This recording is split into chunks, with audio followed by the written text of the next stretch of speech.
আমাদের চেয়ারম্যান যেমন বিধানসভায় লড়বে, আমরা তেমন রাস্তায় দাঁড়িয়ে আমাদের লড়াইকে আরো মজবুত করব। তার জন্য আজকে আমরা এই শিয়ালদা থেকে বার্তা দিতে এসেছি।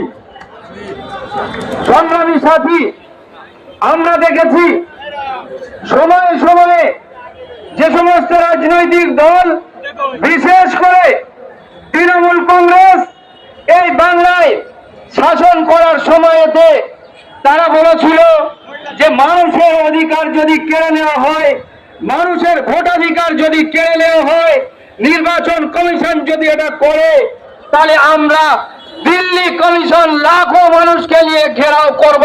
কিন্তু আমরা দেখেছি মমতা ব্যানার্জি এবং অভিষেক ব্যানার্জি আজকে তাদের যে মুখ ছিল না, এটা মুখোশ ছিল, তারা নির্বাচনের পরবর্তী সময়ে সেটা প্রমাণ করে দিয়েছে যে না, তারা মানুষের ভোটাধিকার নেওয়ার জন্য ছলনা করেছিল।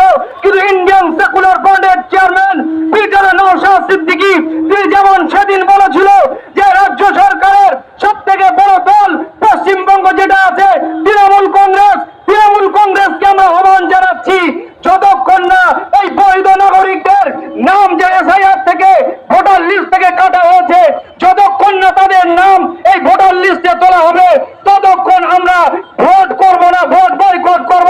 তৃণমূল কংগ্রেসকে আহ্বান জানিয়েছিল ইন্ডিয়ান সেকুলার ফ্রন্টের চেয়ারম্যান। তখন এই মমতা ব্যানার্জি এবং তার দল মনে করেছিল তাদের অহংকার, তাদের অহমিকা, যে না, তারা একলাই এই বাংলার মসনদে তারা থাকবে। কিন্তু সাধারণ মানুষের অভাব অভিযোগ তারা কর্ণপাত করেনি, তাই আজকে তাদের বিদায় ঘটেছে। আগামীতেও এই তৃণমূল কংগ্রেস এখান থেকে পশ্চিমবঙ্গ থেকে নিশ্চিহ্ন হয়ে যাবে, তা আমরা জেলায় জেলায়, ব্লকে ব্লকে, গ্রামে গ্রামে আমরা দেখতে পাচ্ছি। বন্ধু সাথী আমার, নির্বাচন পরবর্তী সময়ে আজকে মানুষের কাছে একটাই দাবি, 27 লক্ষ মানুষ তারা আজকে দিশেহারা অবস্থায় আছে। একদিকে এই বিজেপি সরকার যখন পশ্চিমবঙ্গের মসনদে বসার পর তারা একের পর এক যে আইন কানুন লাগু করার চেষ্টা করছে, এই মানুষগুলো আজকে হয়রান হচ্ছে, দিশেহারা হচ্ছে। জানি না আবার এই সরকার কোন আইনের মাধ্যমে এই বৈধ নাগরিককে তারা অবৈধ ঘোষণা করে হয়তো তাদেরকে বেনাগরিক করবে, এরকম হয়তো হতে পারে। দিশেহারায় যখন মানুষগুলো কুকড়ে আছে, তখন তাদের জন্য আজকে এই কলকাতার রাজপথে ডাক দিয়েছে যে আমার ওই সমস্ত 27 লক্ষ মানুষ, আপনারা চিন্তা করবেন না, আপনাদের জন্য ইন্ডিয়ান সেকুলার ফ্রন্ট রাস্তায় আছে, আপনাদের জন্য ইন্ডিয়ান সেকুলার ফ্রন্টের নেতা কর্মীরা, রাজ্য কমিটি তার রাস্তায় আছে, সর্বোপরি ইন্ডিয়ান সেকুলার ফ্রন্টের চেয়ারম্যান তিনি রাস্তায় আছেন, তিনি লড়াই করবেন আপনাদেরকে নিয়ে। আমরা কোন অবস্থায় এই 27 লক্ষ নাগরিককে বেনাগরিক করার চক্রান্ত মেনে নেব না।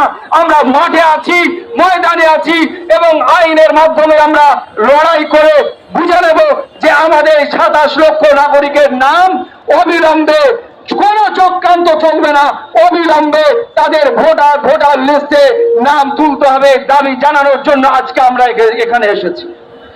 বন্ধু সাথী আমার, আমরা লড়াই করব, লড়াই আমাদের করতে হবে।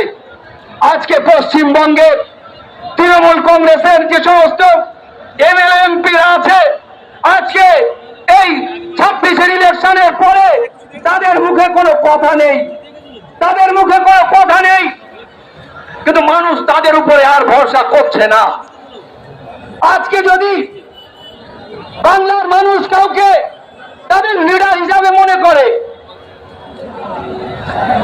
প্রকৃত